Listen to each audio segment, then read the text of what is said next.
আজি পুনৰ অন্য এটা ৰেচিপি লৈ আহিছোঁ। আজিৰ ৰেচিপিত ৰঙালাওৰ লগত মাছ দি গ্ৰেভিকে বনাবলৈ লৈছোঁ। আহকচোন চাওঁ কেনেদৰে বনাওঁ। প্ৰথমতে মই কেঁচা ৰঙালাও এটা লৈ আনিলোঁ আৰু এই ৰঙালাওটো খুব ধুনীয়া হয় খাবলৈ, মিঠাও হয় আৰু অলপ আঠা আঠা, খাবলৈ ভাল লাগে। আৰু মই কেনেদৰে বনাওঁ তাকেই আপোনালোকক দেখাবলৈ লৈছোঁ। প্ৰথমতে মই ৰঙালাওটো কাটি ল'লোঁ। চাওকচোন ইমান ধুনীয়া ভিতৰ ছাইডটো। কুমলীয়া কেঁচা ৰঙালাও বাকলি নতৰুৱাকৈ বনালেও বহুত ভাল লাগে খাই।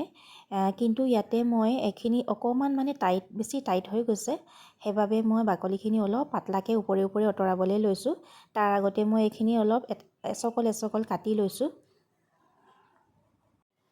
এয়া মই বাকলিখিনি পাতলাকৈ আঁতৰাই লৈছোঁ। এতিয়া এইখিনি টুকুৰাকৈ কাটি ল'ম। অলপ সৰু চাইজত কাটিলে বেছি ভাল হয়, সোনকালে সিজে। কেৰাহীখন গৰম হ'বলৈ দি ইয়াতে অলপ মিঠাতেল ঢালি দিলোঁ আৰু ইয়াতে মাছখিনি হাফ ফ্ৰাই কৰি ল'ম। মাছখিনি হাফ ফ্ৰাই কৰিলে বেছি ভাল হয়।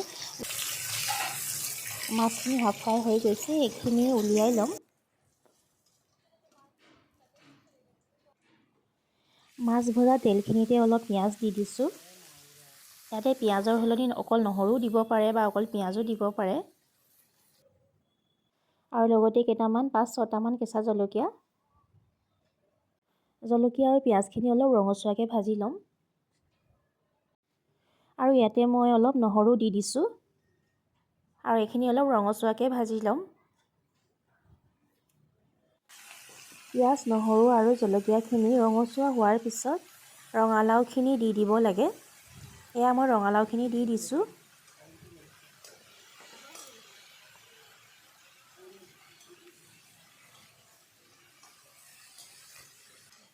আৰু লগতে এচামুচমান হালধি দি দিছোঁ আৰু নিমখ সোৱাদ অনুযায়ী দিব লাগে। আৰু যিসকলে জ্বলা অলপ বেছি খাই ভাল পায় তেওঁলোকে অলপ জ্বলাৰ পৰিমাণটো অলপ বেছি দি দিলেই হয়। আৰু এনেও জালুক দিয়াৰ পিছত জ্বলাৰ ভাৱটো অলপ বেছিয়ে হয় আৰু খায়ো ভাল লাগে। আপোনালোকে এইদৰে বনাই, যিসকলে খোৱা নাই তেওঁলোকে এবাৰ বনাই খাই চাবচোন, বহুত টেষ্টি হয় খাবলৈ। মাজে মাজে অলপ গৰম পানী দি মিডিয়াম টু ল' ফ্লেমত ধুনীয়াকৈ ভাজি থাকিব লাগে অলপ সময়। ইয়াতে মই অলপ গৰম পানী এড কৰি দিছোঁ।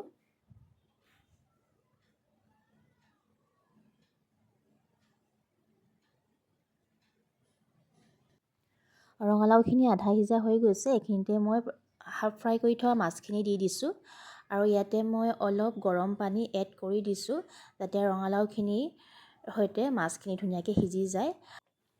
ৰঙালাওখিনি ধুনীয়াকৈ সিজি গৈছে আৰু এইখিনিতে মই অলপ গৰম পানী ইয়াতে সৰহকৈ ঢালি দিব লৈছোঁ। এতিয়া দেখিছে নহয় কিমান ধুনীয়া হৈছে। আৰু এয়া মই অলপ সৰহকৈ গৰম পানী ঢালি দিম আৰু গৰম পানী ঢালি ধুনীয়াকৈ ঢাকনিখন লগাই ধুনীয়াকৈ উতলিবলৈ দিম। আৰু ইয়াতে নিমখৰ পৰিমাণটো ভালকৈ চাই ল'ব লাগে।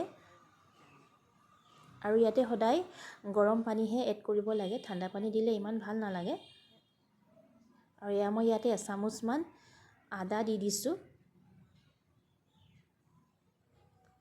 আৰু লগতে এচামুচমান জালুক দি দিছোঁ। ঢাকনিখন দি ধুনীয়াকৈ উতলিবলৈ দিছোঁ আৰু এয়া উতলি আছে। আৰু লগতে ইয়াতে উতলি থাকোঁতে মই অলপ ধনিয়া কেইটামান দি দিছোঁ। ধনিয়া দিলে ইয়াৰ ফ্লেভাৰটোৱে বহুত ধুনীয়া হৈ যায়।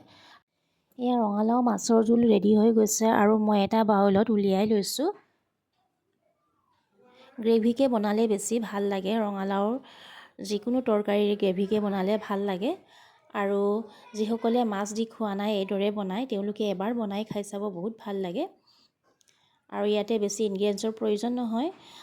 আদা, নহৰু, জালুক, জলকীয়া আৰু লগতে পিঁয়াজ দিব পাৰে আৰু শেষত অলপ ধনিয়া পাত দিলে ইয়াৰ ফ্লেভাৰটোৱে বেলেগ হৈ যায়, বহুত ভাল লাগে।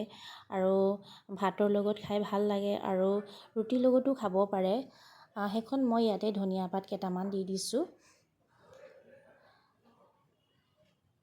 যিসকলে ভিডিঅ'টো চাই ভাল পাইছে লাইক কৰিব, কমেণ্ট কৰিব আৰু ছাবস্ক্ৰাইব কৰি দিব।